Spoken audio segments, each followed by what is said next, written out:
Untuk materi pertama yaitu mengenai pendidikan dan masyarakat, di mana pendidikan tidak hanya sekedar lembaga formal untuk transfer ilmu, tetapi juga merupakan bagian penting dari dinamika kehidupan masyarakat. Nah, pendidikan membentuk pola pikir, nilai, dan karakter warga. Nah, sebagai institusi sosial, sekolah dan pusat pendidikan ini berperan sebagai wadah di mana norma dan etika masyarakat itu ditransmisikan secara tidak langsung. Nah, dalam konteks ini, masyarakat berperan sebagai mitra pendidik dari keterlibatan orang tua, partisipasi dalam kegiatan sekolah, hingga umpan balik terhadap kebijakan pendidikan. Nah, perguruan tinggi misalnya seringkali menyelenggarakan seminar atau diskusi publik yang melibatkan tokoh masyarakat guna menyesuaikan kebijakan pendidikan dengan kebutuhan rakyat. Nah, ada pun contoh yang sering terjadi dalam kehidupan kita.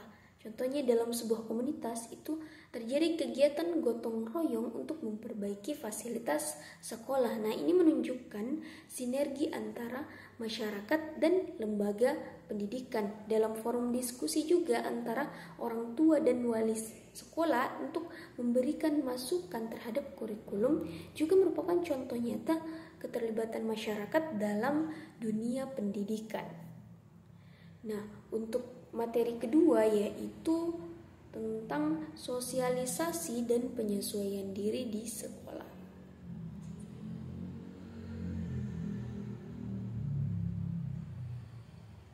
Nah, proses sosialisasi adalah mekanisme di mana individu, terkhususnya anak, mempelajari dan menginternalisasi nilai, norma, dan perilaku di lingkungan sosialnya.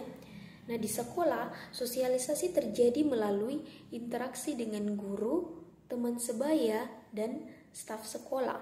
Nah, proses ini sangat penting agar anak dapat menyesuaikan diri dalam lingkungan baru, kemudian memahami aturan-aturan yang diterapkan, dan mengembangkan kemampuan komunikasi serta kerjasama mereka.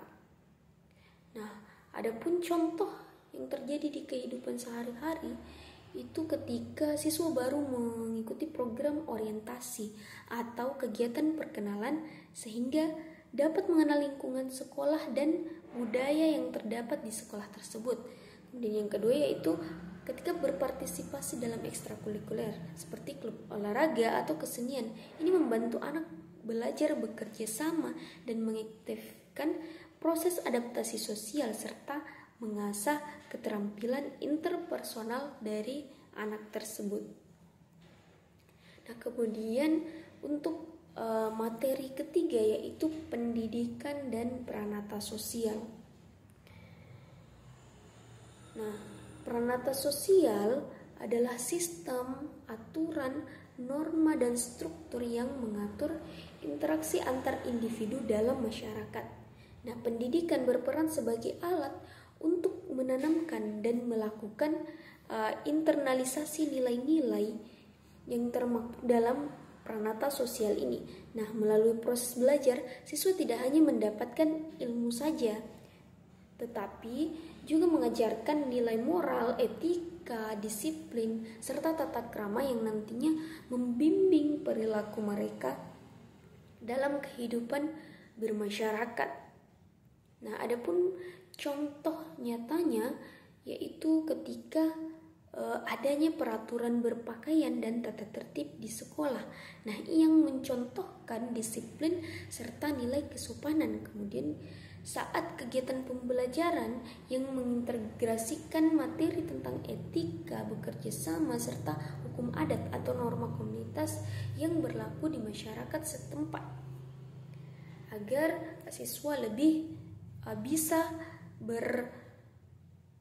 berinteraksi dengan masyarakat sekitar. Kemudian materi keempat yaitu pendidikan dan mobilitas sosial. Nah, pendidikan merupakan salah satu alat utama untuk menciptakan mobilitas sosial, yaitu kemampuan individu untuk berpindah dari status ekonomi sosial yang rendah ke status yang lebih tinggi. Nah, pendidikan tinggi seringkali membuka peluang kerja dengan gaji dan status sosial yang lebih baik, sehingga dapat mengubah kondisi ekonomi serta kesempatan hidup seseorang. Nah, proses peningkatan kualifikasi melalui pendidikan membantu individu mengoptimalkan potensi diri dan meraih kesempatan yang sebelumnya tidak terjangkau. Nah, ada pun contoh di kehidupan nyata. Yang pertama yaitu ketika anak dari keluarga dengan keterbatasan ekonomi berhasil menyelesaikan pendidikan tinggi dan mendapatkan pekerjaan di sektor swasta maupun pemerintahan. Nah, ini merupakan sebuah contoh nyata perubahan status sosial dari rendah ke tinggi. Kemudian program beasiswa untuk pelajar berprestasi yang menyediakan akses pendidikan berkualitas sehingga memacu transformasi sosial secara bertahap. Kemudian materi kelima yaitu pendidikan dan perubahan sosial. Nah, pendidikan itu berfungsi sebagai agen perubahan sosial dengan membekali individu dengan pengetahuan, keterampilan, dan wawasan kritis yang dapat menggerakkan transformasi pada tatanan sosial. Nah, perkembangan kurikulum yang responsif terhadap kemampuan zaman seperti integrasi teknologi, pendidikan karakter, dan pembelajaran kritis. Ini merupakan upaya untuk menyesuaikan pendidikan dengan dinamika perubahan sosial. Nah, melalui pendidikan, generasi muda diajak untuk menjadi agen perubahan yang proaktif, inovatif, dan adaptif terhadap tantangan global. Adapun contohnya, implementasi pembelajaran digital dan penggunaan teknologi informasi di sekolah. Ini membantu siswa beradaptasi dengan era digital dan global. Kemudian revisi kurikulum untuk memasukkan pendidikan lingkungan, kewirausahaan, dan nilai-nilai keadilan sosial sebagai respon terhadap isu-isu kontemporer yang ada. Kemudian materi selanjutnya atau materi yang keenam yaitu pengertian dan ruang lingkup antropologi pendidikan. Nah, antropologi pendidikan sendiri menyelidiki bagaimana sih budaya, nilai tradisional, dan sistem sosial itu mempengaruhi proses pendidikan. Nah, bidang ini berfokus pada interaksi antara pendidikan dengan konteks kultural dan sosial. Misalnya, bagaimana latar belakang etnis, adat, dan kepercayaan itu mempengaruhi metode pengajaran serta pola belajar dengan pendekatan yang holistik. Nah, antropologi pendidikan membantu mengungkap keberagaman praktik pendidikan di berbagai komunitas dan memberikan masukan dalam merancang kurikulum yang sesuai dengan konteks lokal. Nah, contohnya yaitu ketika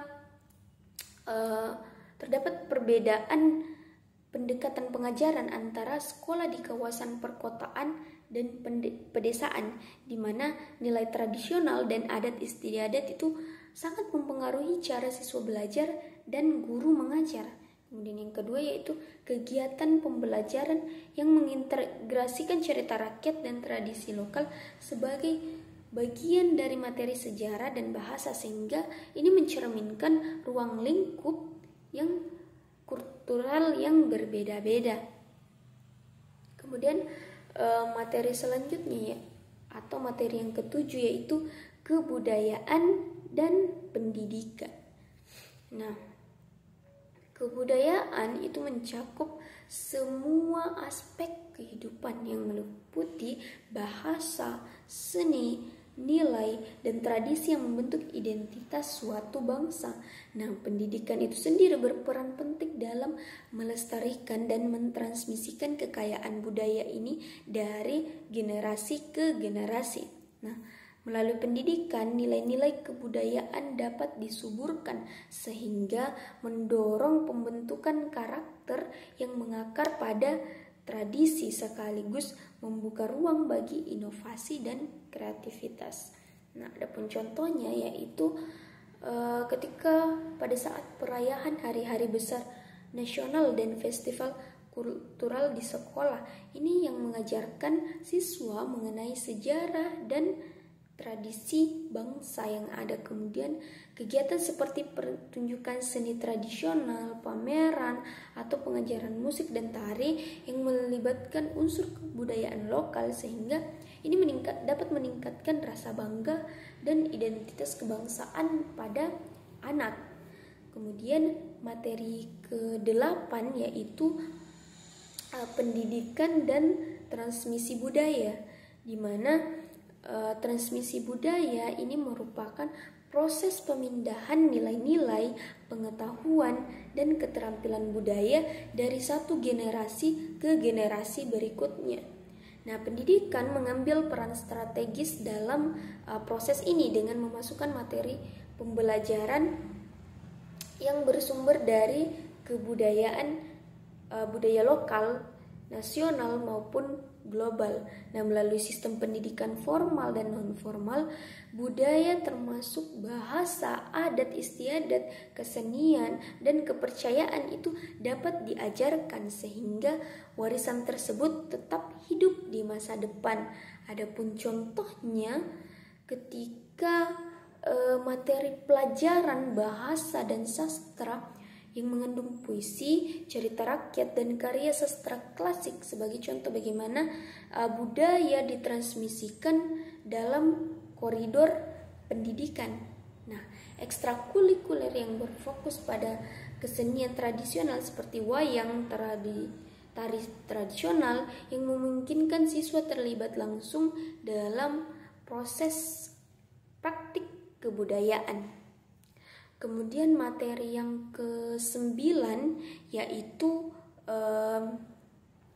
budaya belajar, di mana budaya belajar itu sendiri mengacu pada karakteristik pola pikir, nilai, dan strategi yang mempengaruhi cara individu atau kelompok belajar yang sangat berkaitan dengan latar belakang kultural dan sosial mereka. Nah, setiap kelompok ataupun komunitas itu memiliki budaya belajar tersendiri yang terbentuk dari tradisi, norma, dan struktur sosial yang berlaku di sekitar mereka. Nah, hal ini mempengaruhi gaya mengajar serta cara siswa memproses dan menginternalisasi pengetahuan. Nah, adapun jika dikaitkan dengan kehidupan sehari-hari, contohnya yaitu ketika sekolah yang menerapkan pembelajaran kolaboratif melalui diskusi kelompok, di mana metode ini sangat populer di masyarakat yang menganut nilai kekeluargaan dan kebersamaan. Nah, di sisi lain, di lingkungan yang mendorong kemandirian dan inisiatif pribadi, metode pembelajaran yang lebih individual dan mandiri sering diterapkan. Kemudian materi yang terakhir ataupun materi ke-10 yaitu pendidikan multikultural. Nah, pendidikan multikultural itu sendiri adalah pendekatan yang mengakui dan menghargai keberagaman budaya, etnis, agama, dan latar belakang sosial dalam proses pendidikan. Nah, tujuannya ini adalah untuk menciptakan lingkungan belajar yang inklusif dan adil, di mana setiap siswa itu mendapatkan kesempatan yang sama ataupun setara serta dihargai atas perbedaan yang dimilikinya. Nah, ini meliputi integrasi materi pelajaran beragam, pelajaran berbasis nilai, toleransi, serta praktik pedagogis yang responsif terhadap agama. Nah, dikaitkan dengan kehidupan sehari-hari, memiliki contoh seperti sekolah yang memiliki program hari keberagaman, contohnya di mana siswa ini mengenakan pakaian adat, menyajikan makanan khas, dan memperkenalkan budaya masing-masing. Nah, kedua, contohnya kurikulum yang mengandung materi sejarah lintas etnis dan agama serta diskusi tentang toleransi dan keadilan sosial, sehingga memberikan ruang bagi siswa dari berbagai latar belakang untuk saling belajar dan menghargai perbedaan. Nah, mungkin itu tadi ke-10 materi mengenai 10